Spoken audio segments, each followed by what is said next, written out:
Das Tier ist der Spiegel des Besitzers. Das muss ja dem Besitzer gehorchen.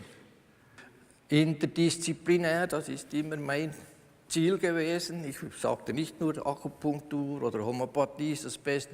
Ich muss auch Rücksprache nehmen mit dem Arzt oder Tierarzt, der vorbehandelt hat und alle Möglichkeiten in Betracht ziehen.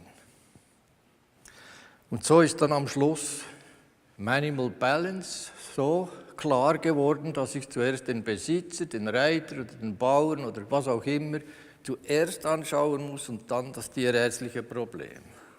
Man-Animal-Bond Relationship, das ist mein Ziel.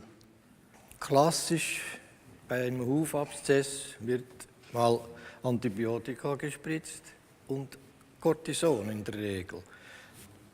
Der Abszess hatte das Glück, dass er spontan aufgebrochen ist und darum konnte er von innen heraus schon mal heilen. Aber die Ursache, dass er entstanden ist, das kann ein klassischer Tierarzt gar nicht herausfinden. Da spielt Impfungen, Fütterung, Entwurmung, Entgiftung gegen Ekto- und Endoparasiten eine wichtige Rolle und das untersuche ich jeweils ganz klar. Und da spielt eben die Fütterung schon mal eine wichtige Rolle. Wer hat einen Hund und der wird mit Barfen gefüttert? Barfen heißt biologisch, artgerecht, frisches Fleisch, so wie es eigentlich ein Hund haben sollte. Aber das ist für die meisten zu kompliziert, da Leber einzukaufen und Knochen und ein Menü zusammenzustellen. Dann gehen sie in die Migros oder in ein großes Geschäft und kaufen dann ein Fertigfutter. Und in diesen Fertigfuttern hat es dann eben viel Unrat. Und da ist vor allem Getreide drin, das ist billige Energiequelle und ein Hund sollte nie Getreide fressen. Das ist für die Pferde, das sind die Hafermotoren. Und dann frage ich jeweils, ja, was geben Sie noch dazu zu diesem Futter? Ja, noch ein Guteli und noch ein etwas Servala und dann noch zur Nacht noch ein Breckis und so. Und dann frage ich, ja, was steht denn eigentlich auf diesem Sack, den Sie füttern? Was ist das erste Wörtchen? Alleinfuttermittel. Was heißt das? Nur das. Alleinfuttermittel und nicht noch Zugabe von diesem und jenem. Und dann ist natürlich die Erziehung sehr wichtig. Da muss man eben Horsemanship und Dogmanship, man muss diese Erziehungsmodalitäten kennen, sonst geht das nicht. Und dann gibt es natürlich sehr aufgeregte Personen und ruhige Personen. Und so wie sich der Besitzer verhält, so verhält sich der Hund oder die Katze. Animal Balance, das ist mein Credo. Man and Animal Balance. Und das wird eben übermittelt durch die sogenannten Spiegelneuronen. Die Spiegelneuronen hat eigentlich ein italienischer Arzt, der Rizzolatti, gefunden, schon in 1996 und gesehen, dass das spezielle Neuronen sind, die ein interessantes Verhalten übermitteln. Er hat das an Schimpansen getestet und hat herausgefunden, dass die mit diesen Neuronen interessante Informationen übermitteln können.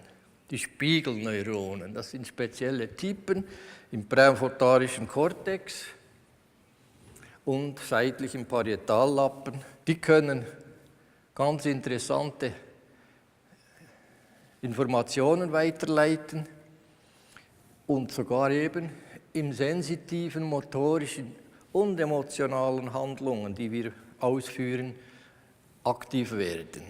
Schlussendlich konnte man mit dem Kernspintomographie und dem MRI genau das in diesen Hirnzonen, diese Spiegelneuronen feststellen. Und das ist eben dann eine spezielle Nervenart, die dann in diesen Aufnahmen zutage kommt.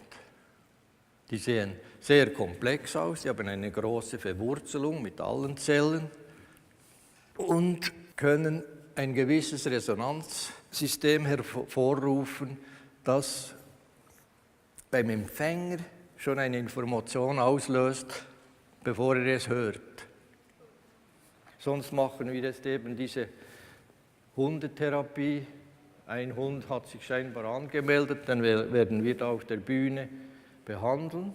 Ich habe wieder mein Köfferli da, das ist alles, was ich brauche, um zusätzlich komplementär heilen zu können. Nichts mehr. Ich habe hier einen Polaroidfilter, das polarisiert.